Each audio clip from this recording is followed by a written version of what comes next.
So, did medieval people believe in talking animals? It's a simple question. The answer isn't so simple. It's not a clean yes or no.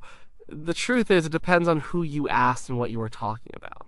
A priest in Paris would give you a different answer than a farmer in a small English village. And they would both be right in their own way.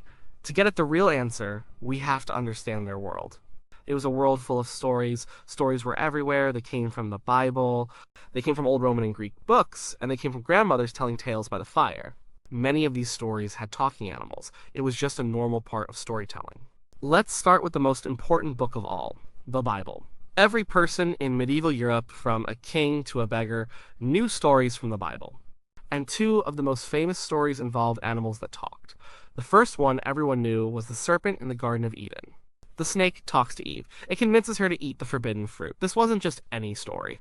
It was the story of how sin entered the world. The talking snake wasn't a cute detail.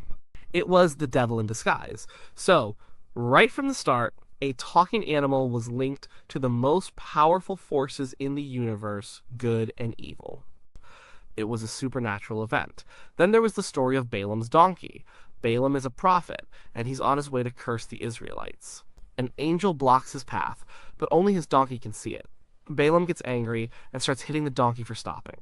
And then God opens the donkey's mouth. The donkey asks Balaam, "What have I done to you that you have beat me these 3 times?" It's a miracle. The animal speaks with a human voice to deliver a divine message. Again, this isn't a story about a naturally chatty donkey, it's a story about God intervening in the world. These biblical examples set a powerful precedent. They taught medieval people that, yes, an animal could talk. But it wasn't a normal thing, it was a sign. It was either a work of God or a trick of the devil.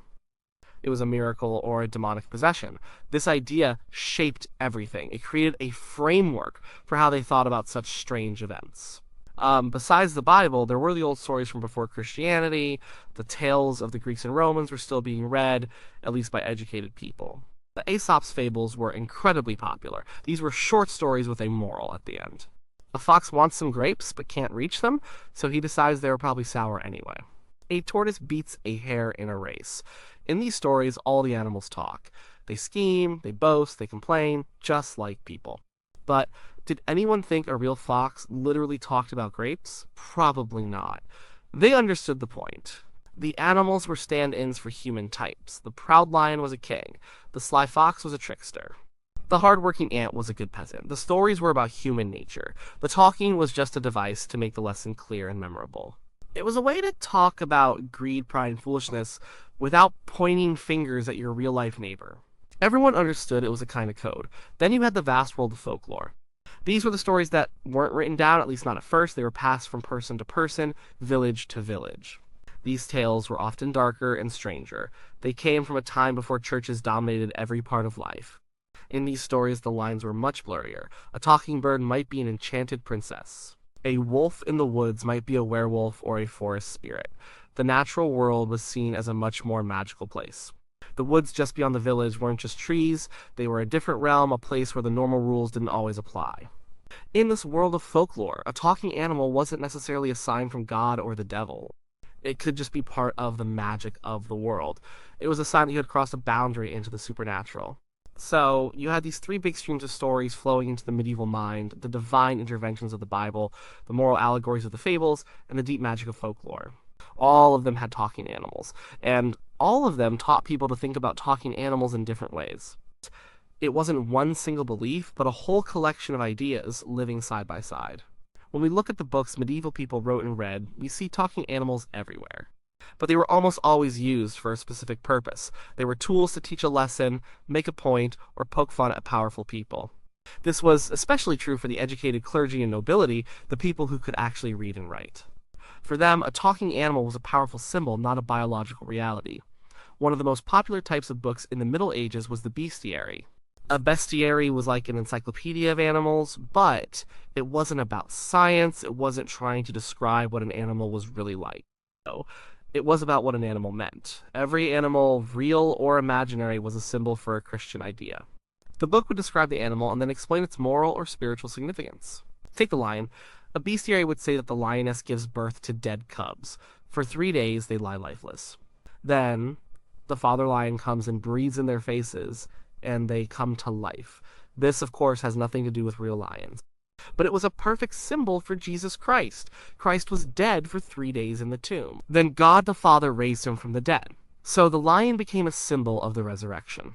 Other animals had their own meanings. The pelican was said to pierce its own breast to feed its young with its blood, another symbol of Christ's sacrifice. The fox was a symbol of the devil, because it would pretend to be dead to lure in birds, then jump up and eat them.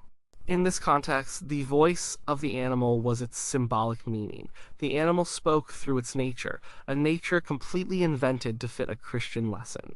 The writers of bestiaries weren't interested in zoology. They were theologians. They were using the natural world as a giant book written by God, where every creature was a word or a sentence about salvation. The idea of a literal talking lion was less interesting to them than the deep truth the lion's story could reveal about God. Then there were the beast fables, which took the old Aesopic tradition and expanded it. The most famous of these was the story of Reynard the Fox. This was a massive collection of stories that were wildly popular all over Europe. In these tales, the animals have a full society. They have a king, the lion. They have nobles, courts, and laws. And the hero, or anti-hero, is Reynard, a clever, cynical fox who is always getting into trouble and then talking his way out of it. Reynard lies, cheats, and steals. He tricks the other animals, like the dim-witted wolf Isengrim and the proud cock Chanticleer. He even puts on the robes of a priest and pretends to be a holy man. The stories are funny, but they are also a sharp satire of medieval society. The animal court is a mirror of the human court. The greedy wolf is a baron. The vain lion is a weak king. And Reynard is the clever commoner, or maybe a corrupt knight, who uses his wits to survive and prosper in a corrupt world. No one reading the stories of Reynard the Fox thought it was a true account of life in the forest. They knew exactly what it was about. It was about them. It was a safe way to criticize the church, the nobility, and the justice system. You could get away with saying a wolf was a greedy fool in a way you couldn't say it about your local lord. The talking animals gave the author cover. It was all just a funny story, of course. But everyone got the joke. The talking was the whole point. It was what allowed the satire to work. Even in more romantic stories, like the tales of King Arthur, you sometimes find talking animals. In one famous story, a knight is transformed into a dragon. The dragon can still speak with a human voice because it still has a human soul trapped inside. This is a story about enchantment and curses. The talking is a sign of the curse, a remnant of the human that was lost. It's a magical event, not a natural one. It emphasizes the tragedy of the transformation. So, in the world of medieval literature, talking animals were a convention. They were a literary device. They could be used for moral teaching, like in the bestiaries. They could be used for sharp social satire, like in Reynard the Fox. Or they could be used to signal magic and enchantment, as in romances. For the literate audience reading these texts, there was a clear understanding that this was fiction. It was a way of talking about the human world by dressing it up in fur and feathers. They didn't believe in talking animals any more than we believe cartoon mice can really talk. They just understood the rules of the story.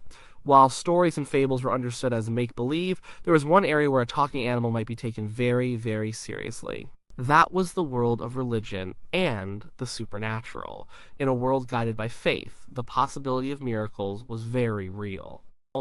And a talking animal was almost always seen as a supernatural event, a sign that the ordinary rules of nature had been suspended. The lives of the saints were a huge part of medieval culture. These stories, called hagiographies, were read, told, and depicted in church windows everywhere.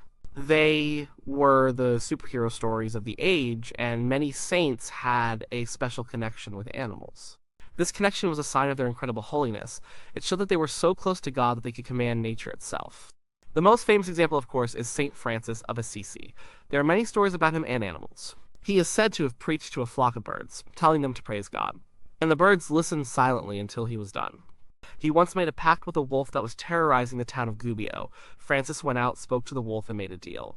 The town would feed the wolf, and the wolf would stop attacking people and livestock. The wolf supposedly agreed, and lived peacefully in the town for the rest of its life.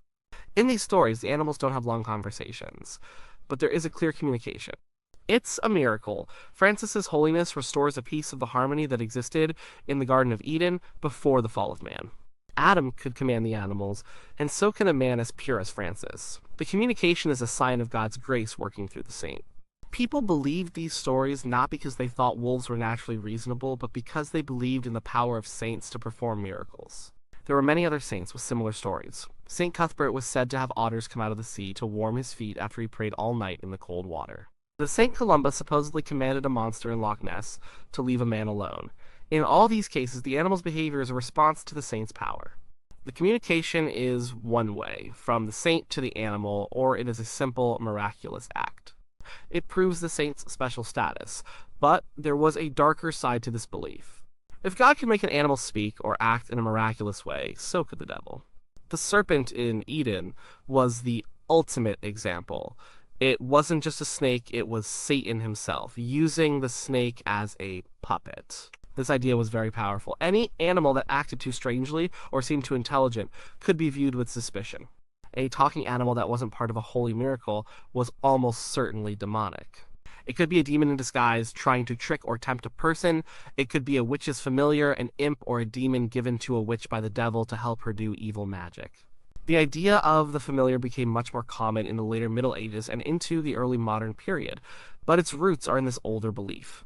A black cat that seemed to understand its owner too well, or a raven that croaked strange words, could be seen as something deeply sinister.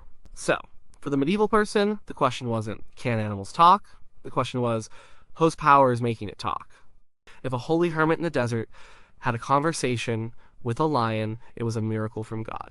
The story would be written down and celebrated, but if your neighbor's goat started whispering prophecies to you over the fence, you wouldn't think the goat was special. You'd think it was possessed. You'd call a priest to perform an exorcism. This created a very clear dividing line. The natural animal, the one you saw in the fields every day, did not talk. That was common sense. But the world was also shot through with supernatural power. God could break the rules of nature for his own purposes. The devil could twist nature to his. A talking animal was a tear in the fabric of reality. You just had to figure out which side was doing the tearing. The belief was not in the animal itself, but in the power of the invisible world that lay just behind the visible one. So far, we've talked about what the scholars, priests, and nobles thought. They had books and a formal education. They had a structured way of thinking about the world, divided into allegory, miracle, and demonic influence. But what about the vast majority of people? What did the average peasant, who couldn't read or write, believe about talking animals? This is much harder to know for sure. Peasants didn't write books or leave diaries. Their beliefs have to be pieced together from folklore, court records, and the writings of priests who were often trying to stamp out what they saw as superstition. But we can get a good idea. For the common person, the world was a much more enchanted and unpredictable place. The line between the natural and the supernatural was not a neat, clean border. It was a fuzzy, shifting zone. The average person lived much closer to nature than we do. Their lives depended on the seasons, the weather, and the health of their animals. They knew animals very well. They knew a cow from a horse, a wolf from a dog. They knew the sounds they made and how they behaved. They were not ignorant of the natural world. They were practical people. They knew that, as a rule, animals did not talk.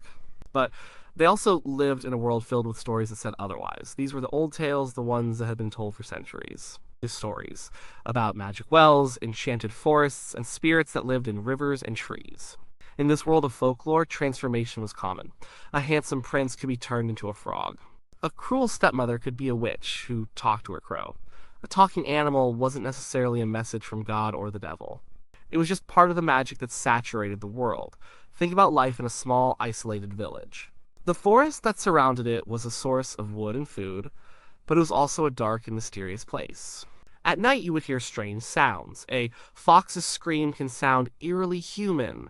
The hoot of an owl could sound like a warning. Well, it's easy to see how stories could arise about the things that lived in the woods. Maybe there were spirits who took the shape of animals. Maybe some animals were just different. These beliefs were often local. A particular forest might be known as the home of a talking wolf.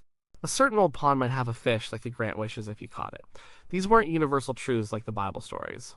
They were local legends, part of the texture of a specific place. A person might not believe that all wolves could talk, but they might be very willing to believe that the strange old wolf that lived on the North Ridge could. This kind of belief is different from the clear-cut categories of the theologians. It's more pragmatic and less systematic. It's a belief in possibilities. The world is a strange place. Weird things happen. Who's to say a talking animal isn't one of them? This was often mixed up with pre-Christian ideas about nature spirits and the power of certain places. The church tried hard to replace these beliefs with its own system of saints and demons, but the old stories were stubborn. They survived, often blending with Christian ideas in interesting ways. So, a peasant might go to church on Sunday and hear a sermon about Balaam's donkey, a miracle from God. Then, that evening, they might tell their children a story about a clever fox who tricks a farmer, a story that had been told in their family for generations. They probably didn't spend much time worrying about how these two stories fit together. They were just two different kinds of truth. One was the truth of religion, the other was the truth of folklore. Both were part of their world. For the common person, a talking animal in a story was entertainment and maybe a little bit of a thrill. A story about a local talking animal was a warning or a piece of local wisdom. Did they literally believe it? Maybe. It's more likely they believed it was possible. In a world without science, without electric lights to push back the darkness, the world of magic felt very close. And in a world of magic, a talking animal was not the strangest thing you might encounter. So we come back to the original question, did medieval people believe in talking animals? The answer is a spectrum of belief, not a simple switch that was either on or off. It was all about context. For the highly educated cleric or the university scholar, the answer was a clear and structured no, but no. Animals do not naturally possess the power of speech. That is a gift from God reserved for humans who have rational souls. But a talking animal could appear in a story as an allegory, a symbol to teach a moral lesson. The talking fox in a fable wasn't real, but the lesson about human greed was. And a talking animal could be a manifestation of supernatural power. God could perform a miracle and make a donkey speak. The devil could possess a serpent and make it tempt Eve. For this group, the talking was never about the animal itself. It was about the power working through the animal. The event was either literary or theological, but it was not biological. For the nobility and the merchant class, who enjoyed tales of romance and satire, talking animals were a form of entertainment and social commentary. They laughed at the stories of Renard the fox because they recognized the foolish nobles and corrupt priests he was tricking. They enjoyed tales of enchanted knights turned into talking beasts. They understood these as fiction, as stories operating under their own set of rules. It was a shared game of make-believe, and everyone understood the point was to talk about the human world, not the animal one. For the common peasant, the farmer, the blacksmith, the villager, the belief was more fluid and less defined. They knew from daily experience that their horse and their dog did not talk. That was just common sense. But their world was not governed solely by common sense. It was also governed by faith, superstition, and folklore. They believed in a god who could perform miracles. They believed in a devil who could work evil. And they believed in a world of local spirits, fairies, and magic left over from older times. In that context, the idea of a talking animal was not impossible. It would be shocking. Or it would be terrifying or wondrous, but it would not be unthinkable. It would be a sign that you had stumbled into something beyond the everyday. It might be a saint's miracle, a demon's trick, or an encounter with the old magic of the woods. Their belief wasn't that the entire species of crows could hold conversations, but that a specific crow, in a specific spooky place, at a specific strange time, just might. It was a belief in exceptions, not a belief in a different set of natural laws. Ultimately, the medieval world was an enchanted one. They did not have a scientific framework that strictly separated the possible from the impossible. Their framework was moral and spiritual. The important question was not, how could this happen, but what does it mean? A talking animal always meant something. It meant God is powerful, it meant the devil is clever. It meant that humans are foolish, it meant that the world is more mysterious than it looks. So, in the end, they didn't believe in talking animals in the way a child believes in cartoons. But they did believe they lived in a world where God, the devil, or old magic could make an animal talk. Okay? And that, in its own way, is a much more profound and interesting kind of belief. It tells us not about their understanding of animals, but about their understanding of the entire cosmos. It was a world where anything could happen, as long as it had a reason.